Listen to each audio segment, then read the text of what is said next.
copy? Yeah, I've got you. Deep in the mountains of southeast Oklahoma walks a living legend. According to local residents of the tiny rural town of Hanobi, these creatures are a lot smarter than we give them credit for. I didn't know what it was. What was throwing rocks at me? The face that I saw could have been that close. But I don't ever know what you're going to run into in these woods. They're wild. So you got to see it first before you believe it. I'd sure like to see it, wouldn't you? One local eyewitness claims to have shot at and hit a hairy man-like creature that continually terrorized the family home. Trying to get in the house and beating on the walls, he knew why the iron bars were on the windows. The Encounters team has come to investigate this startling case and others in an attempt to document creatures known as the Oklahoma Wildman. In the last 2 years in this area have all indicated they've heard the responses come back. So we're right in their backyard. That's my opinion. This is their backyard, yes. Cryptozoologist by profession and driven by her own mysterious encounter, Autumn Williams travels the world. Thousands of people can't have seen something that doesn't exist. All we need is proof. Sometimes at dawn, or the edge of dusk, there's a fleeting glimpse of an impossible sight. Do you have it? Get it. I see it. Let go! What's the range? The sightings are real. The technology, cutting edge. Are you ready for mysterious encounters?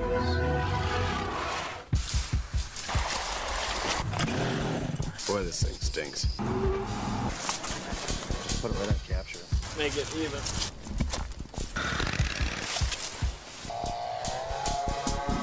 Oklahoma may not come to mind when you think of large unknown creatures. However, as in many other rural locations, eyewitnesses abound. Oh, he's big bone. It was just so massive. That's the thing about these things. They're massive, powerful animals. It was real. It wasn't human. It was by far not human. Wildman sightings in this area are not a recent development. Long-term resident and eyewitness Billy Ledlow sighted a creature as a child. We was coming home from church. There was 3 of us. And we got to the bridge, and we come across. That's when he stood up. And he was about 9 or 10 feet tall, broad-shouldered, and hairy. I ran to the house, got in the house, closed the door, and I always went under the bed. For over 13 years, I've investigated reports of unknown animals. From New York to Washington State and now Oklahoma. Autumn Williams is a cryptozoologist and field researcher, a specialist in the search for as yet undiscovered species. I seen something. And I'm convinced, you know. There's bound to be something to it. It's not a figment of your imagination. It's not something normal that anybody would see like at a zoo or anything like that. It's something that I can't explain. It's just like a bobcat. You know it lives in the woods, but just because you don't see it every day doesn't mean it doesn't exist. We hear hoot owls, coyotes, panthers, and everything, and we know what they sound like. But this is different.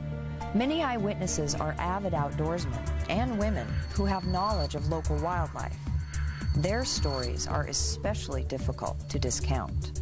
Eyewitness Tina Harrison has hunted with her husband in the same area for 8 years, but not anymore. We drove about 2 miles on our four-wheelers in past where we left our truck.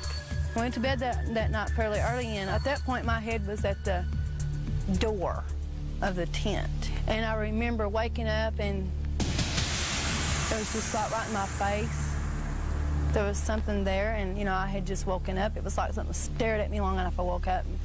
So I just said in a real soft voice, "Robin, what are you doing out there?" You know, thinking it was my husband, because we were like so far away from anybody else. And so when I said that, I looked and I thought, well, that's probably not him. I just covered my head up, thinking I was in a dream, and I pulled the cover down, looked again, was still there. And the eyes, I could just remember this face staring at me. It was like just rural depth. And it turned its head and looked where my husband was sleeping, and I knew his body was in the bed. I just got real scared. I remember trying to wake him up. I was screaming and crying and shaking. Wake up! Wake up! Wake up! Wake up! Wake up! He was like, what's wrong? What's wrong? And I said, there was something staring at me and it wasn't human. The face that I saw could have been that close, within a hand's reach of me. Yeah. It scared you? Yeah. Often, as in this case, these creatures appear to be simply curious. However, many campers and outdoorsmen are so frightened by their encounters, they refuse to return to that same stretch of woods. It has really affected, you know, even our marriage, because that was a big part of our life. The hunting, the fishing, the turkey hunting. We did all that stuff, not anymore. He does it alone. But what about when the encounter occurs closer to home? Investigator Roger Roberts was on the scene with an eyewitness shortly after they claimed to have shot a creature at their residence. We went down initially to collect blood evidence, DNA, if it existed, from a deer kill that this animal was carrying when it was shot. And had an encounter of his own. You see the guys over there? They're here. Mike, don't shoot. Mike, don't shoot. Don't shoot. This amazing story, when mysterious encounter. In 1999, the Bigfoot Field Researchers Organization received a frantic call from eyewitness Tim Humphreys, who claimed to have shot a large, hairy, upright creature. Researcher and private investigator Roger Roberts was on the scene within hours. He said it was beating on the walls from time to time. He would see them at a distance down here in this bottom going back and forth. He said he didn't have too much of a problem with it. He knew they were here, but until they started getting up around his house, he got afraid for his family.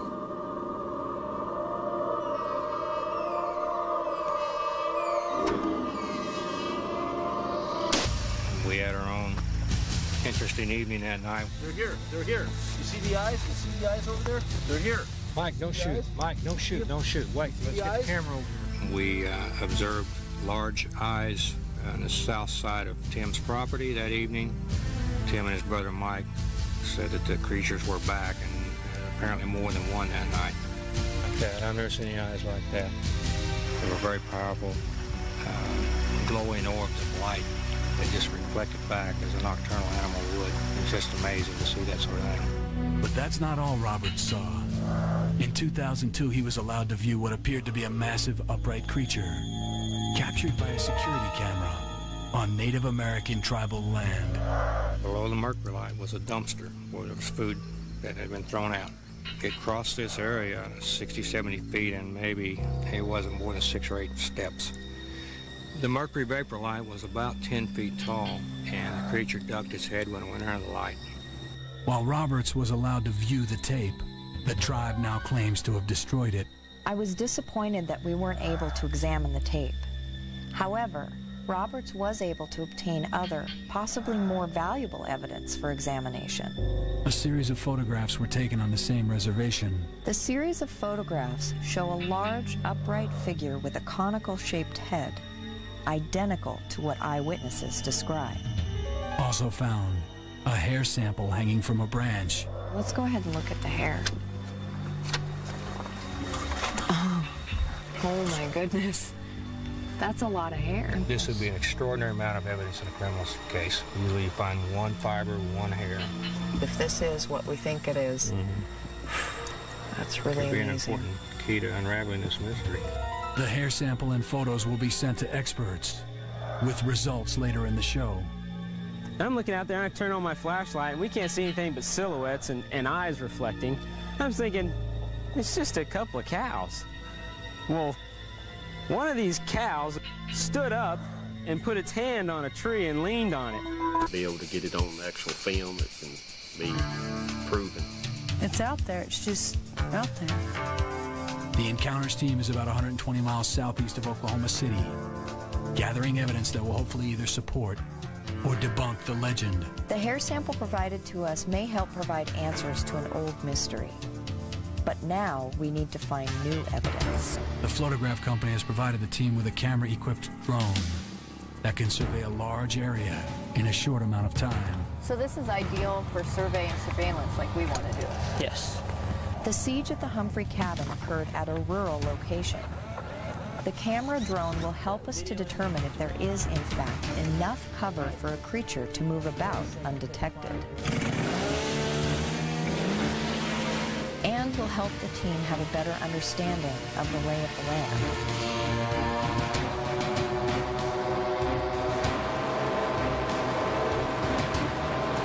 Look at that. See, that's perfect. Keep it right there and get a little lower if you can, please. With the GPS and autonomous system, you can fly the same routes you did during the day at night. This patch of woods right over here is what I'm interested in. There's some real thick trees and everything down here.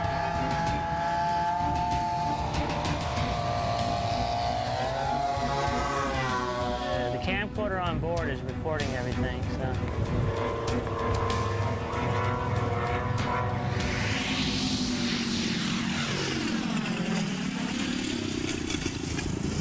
Oop. It's down. To conduct proper research, we must suspend disbelief long enough to attempt to replicate the circumstances surrounding these eyewitness accounts, hopefully with similar results. Okay, we're in a place called Novi, which is right here, and we're going to be just south of Novi. When the BFRO was contacted, what did the family say was occurring at the property?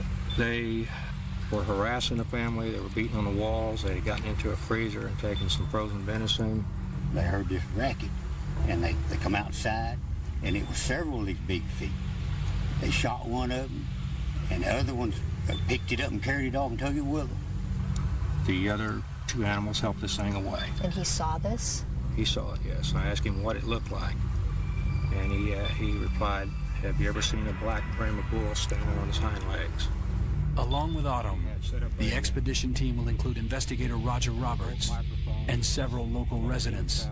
The noise me and my brother hears up there matches Roger's sounds. The team will need to identify the best locations for the high-tech surveillance equipment. But right there at that trash dump, it's just getting daylight and it's foggy.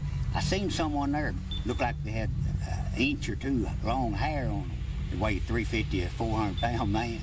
But he went back that way. I said, someone's up here trying to scare somebody. Yeah, 2 weeks ago I passed by the dumpsters and all the trash was thrown out of the dumpsters on the ground and scattered. And as far as I know, a dog or a wolf can't get up there. It'd have to be either a bear or a creature, you know.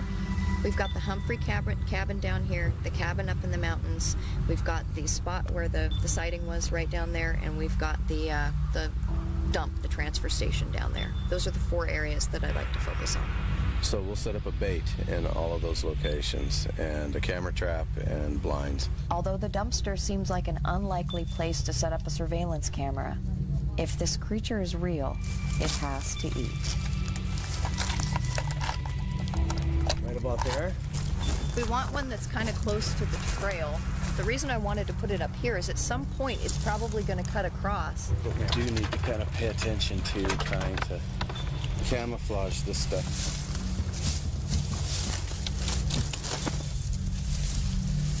This looks good. I think we're set here. Let's take these game views and go down and maybe put a couple of them down farther on the trail here. Special high-capacity Marantz digital recorders will allow the cameras to be left alone for longer periods of time. No more changing tapes in the middle of the night.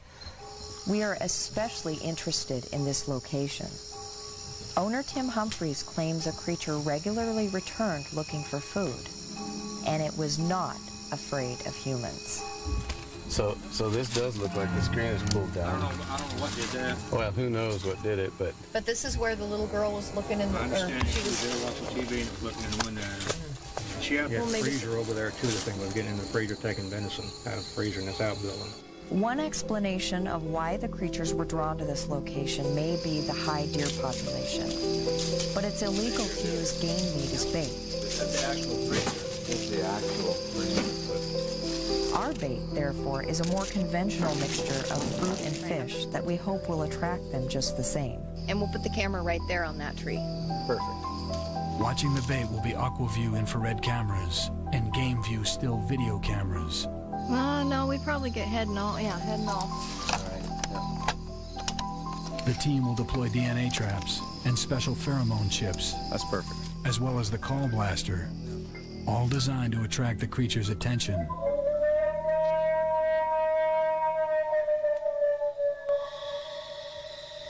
Listen to that echo.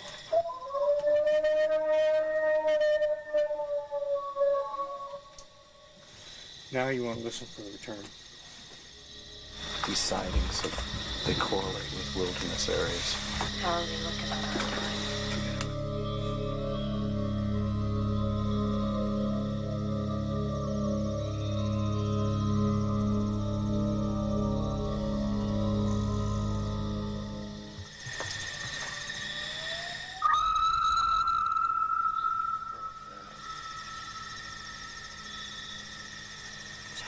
I heard that. It's a barn owl. We're fairly close to civilization here. We ought to wait and work at Big Cedar tomorrow. So it's a much more promising area to do this. Well, we'll keep our fingers crossed for the surveillance cams tonight. The next promising location is in an area known as Big Cedar. This witness owns a remote hunting cabin here and claims to frequently hear strange vocalizations. So when I was up there, just across the creek over there, there was 2 of them hollering for 30 minutes. Woke me up at 2:30 in the morning. Well, why don't we go grab those pheromone chips and get them out first thing so that we can get that scent into the air. These are sexual pheromone chips. They're a sexual attractant that's made from bacteria from humans and gorillas. I'm going to give you 3 of these. I'd like it to come right up to the chip and be able to see it coming up to the chip.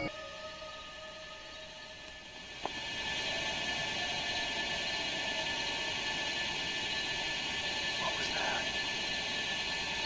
That's pretty scary here. What is that? No, it's great. It's interesting how they wait to respond. Coyotes or wolves or whatever they are.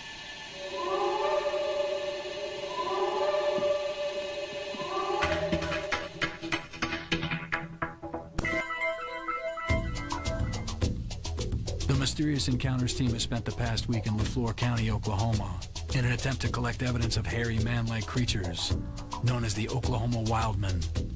What about the strange call heard by the team members? Mario Panassi, team member and wildlife biologist.